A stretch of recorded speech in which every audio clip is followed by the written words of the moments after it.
না ফেরার দেশে পাড়ি জমালেন স্বাধীন বাংলা ফুটবল দলের অধিনায়ক জাকারিয়া পিন্টু। রাজধানীর একটি হাসপাতালে চিকিৎসাধীন অবস্থায় সকাল 11:30টায় শেষ নিঃশ্বাস ত্যাগ করেন তিনি। মৃত্যুকালে তার বয়স হয়েছিল 81 বছর। মঙ্গলবার ধানমন্ডির পর মোহামেডান ক্লাব ও বাফুফেতে তৃতীয় জানাজা শেষে চিরনিদ্রায় সমাহিত করা হবে মিরপুর বুদ্ধিজীবী কবরস্থানে। তার মৃত্যুতে শোক জানিয়েছে বাফুফে, বিসিবি সহ বিভিন্ন ফেডারেশন।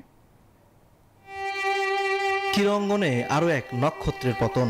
না ফেরার দেশে চলে গেলেন মুক্তিযুদ্ধে অসামান্য অবদান রাখা স্বাধীন বাংলা ফুটবল দল ও বাংলাদেশ জাতীয় ফুটবল দলের প্রথম অধিনায়ক জাকারিয়া পিন্টু। রাজধানীর একটি হাসপাতালে শেষ নিঃশ্বাস ত্যাগ করেন তিনি। 81 বছর বয়সী এই কিংবদন্তি ফুটবলার হৃদরোগে ভুগছিলেন। অবস্থার অবনতি হলে তাকে সিসিইউতে রাখা হয়, তবে চিকিৎসকদের সব চেষ্টা ব্যর্থ করে না ফেরার দেশে পাড়ি জমান। 1971 সালে মুক্তিযুদ্ধের সময় স্বাধীন বাংলা ফুটবল দলের অধিনায়ক ছিলেন। দেশের মানুষের মুক্তির পক্ষে বিশ্ব জনমত তৈরিতে ভারতের বিভিন্ন রাজ্যে 16টি ম্যাচে অংশ নেন তারা। এর মধ্যে 12টিতেই জয় পায়।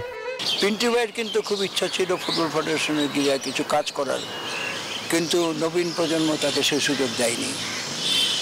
এবং তার জন্য কিন্তু পিন্টু ভাই লস করেনি, লস করেছে দেশের ফুটবল।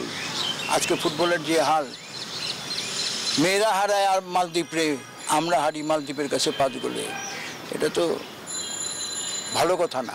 জাকারিয়া পিন্টু 60-70 দশকে মোহামেডানের জার্সিতে খেলেছেন। মোহামেডানের স্বর্ণ সময়ের অধিনায়ক ছিলেন। তার মৃত্যুতে শোকাহত মোহামেডান। ক্রীড়াঙ্গনে একটা অধ্যায় শেষ হয়ে গেল।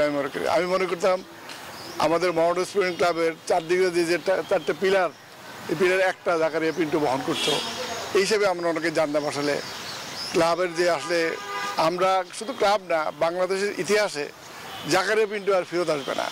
সকল আনুষ্ঠানিকতা শেষে রাষ্ট্রীয় মর্যাদায় মিরপুর বুদ্ধিজীবী কবরস্থানে দাফন করা হবে এই কিংবদন্তি ফুটবলারকে। ইমরান হোসেন, নিউজ 24, ঢাকা।